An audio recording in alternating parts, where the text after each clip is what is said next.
De l'amour à la haine, il n'y a qu'un pas que le peuple et les médias britanniques ont fini par franchir concernant le prince Harry et son épouse Meghan Markle.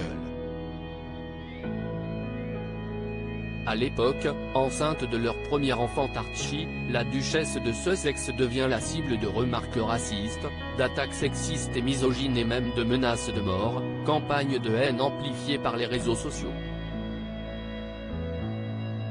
Loin de recevoir le soutien du clan royal comme elle l'avait déjà raconté dans une interview à Oprah Winfrey, Meghan Markle a perdu le contrôle et s'est retrouvée enrayée dans une machine contre laquelle elle ne pouvait rien. Seule possibilité d'y échapper.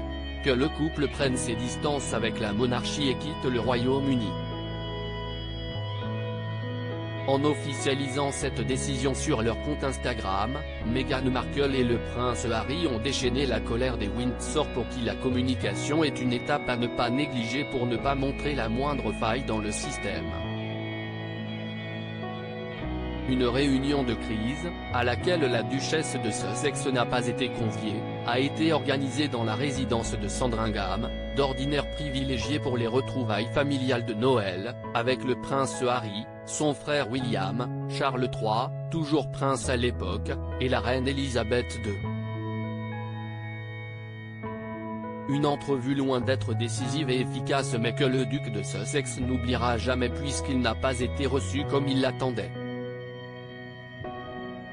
5 options s'offraient alors à lui, parmi lesquelles le retrait définitif de la monarchie. Ce que n'a pas choisi Harry, c'était terrifiant de voir mon frère me hurler dessus, mon père mentir et ma grand-mère, tranquillement assise, en train d'assister au spectacle. J'ai pris l'option 3, avoir notre indépendance tout en continuant de supporter la reine dans certains devoirs. Je me suis rapidement rendu compte qu'on ne pouvait ni débattre ni discuter, confie-t-il dans le documentaire Harry et Meghan.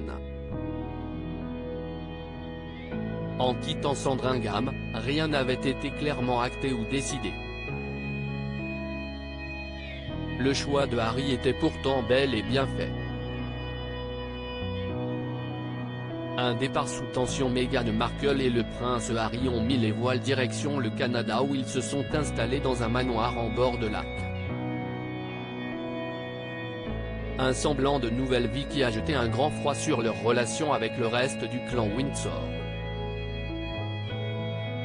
Revenu une semaine au Royaume-Uni pour des adieux officiels, le couple a croisé une dernière fois les regards de Charles, Camilla, Elisabeth II, Kate et William.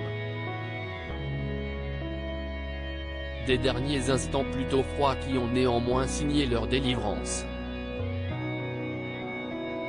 À peine la messe de famille terminée que Meghan et Harry ont sauté dans un avion pour retrouver leur fiston en Amérique. La fin d'un chapitre et le début d'un autre.